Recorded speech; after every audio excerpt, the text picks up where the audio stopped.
यवतमाळ जिल्ह्याच्या उमरखेड तालुक्यातील ढानकी गावच्या नगरपंचायतच्या उबाटा गटाच्या नगराध्यक्षपदाच्या विजयी उमेदवार अर्चनाताई वासमवार यांचा आज दिनांक 8 जानेवारी 2026 रोजी पदग्रहण सोहळा संपन्न झाला।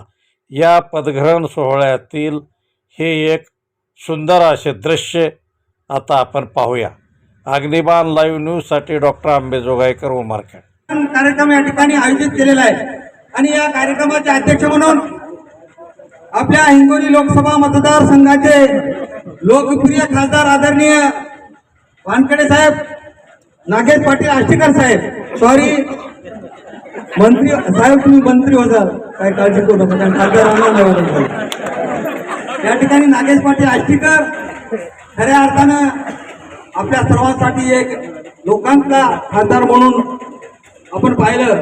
या अगोदर खासदार झाले, मला काय कोणावर टीका करायची नाही, परंतु साधारण जरी लग्न असलं, माझ्यावर मी उदाहरण देतो, माझ्या पुत्रीचं लग्न होतं आणि साहेबाला त्या ठिकाणी खूप व्यस्त होते, परंतु त्यांना मी विनंती केली आणि ते लग्नाला आले। खऱ्या अर्थानं लोकांमध्ये खासदार म्हणलं तरी वावगं ठरणार नाही असे नागेश पाटील आष्टीकर साहेब आणि या कार्यक्रमाला उपस्थित असलेले माजी नगराध्यक्ष सुरेशभाई जयस्वाल, उपनगराध्यक्ष जहीरभाई आणि या ठिकाणी उपस्थित असलेले सर्व उबाटा शिवसेनेचे सर्व नेते, सर्व कार्यकर्ते, एमआयएमचे सर्व नेते कार्यकर्ते, काँग्रेसचे सर्व नेते कार्यकर्ते आणि मनसेचे सर्व नेते कार्यकर्ते आणि उपस्थित सर्व नगरसेवक आणि ढानकीवासियांनो, मित्रांनो, मला फक्त आभार व्यक्त करण्यासाठी या ठिकाणी आमंत्रित केलं, परंतु मी अध्यक्ष साहेबांना थोडा 2 मिनिटं वेळ मागतो।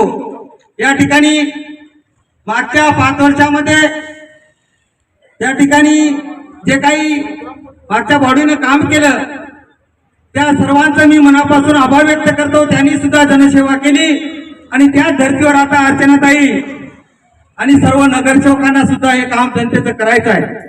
आपल्या सर्वांच्या मागे खासदार साहेबांची ताकद आहे आणि या ठिकाणी आता राजकारण संपलं।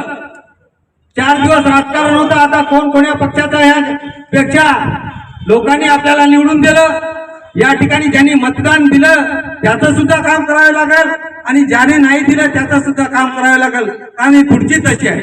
आता आपण कोणा एका पक्षाचे नगराध्यक्ष नाही, एका पक्षाचे नगरसेवक नाही, तर आपण संपूर्ण गावाचे एक सेवक म्हणून या ठिकाणी काम करत आहोत। तुम्हा सर्वांना या ठिकाणी जनतेने निवडून दिलं, त्या सर्वांचं मी या ठिकाणी स्वागत करतो आणि आपल्या पुढील वाटचालीसाठी मी सर्वांच्या वतीनं शुभेच्छा देतो आणि या ठिकाणी थांबतो। जय हिंद, जय महाराष्ट्र। व उपस्थित सर्व ज्येष्ठांना माझा साष्टांग नमस्कार।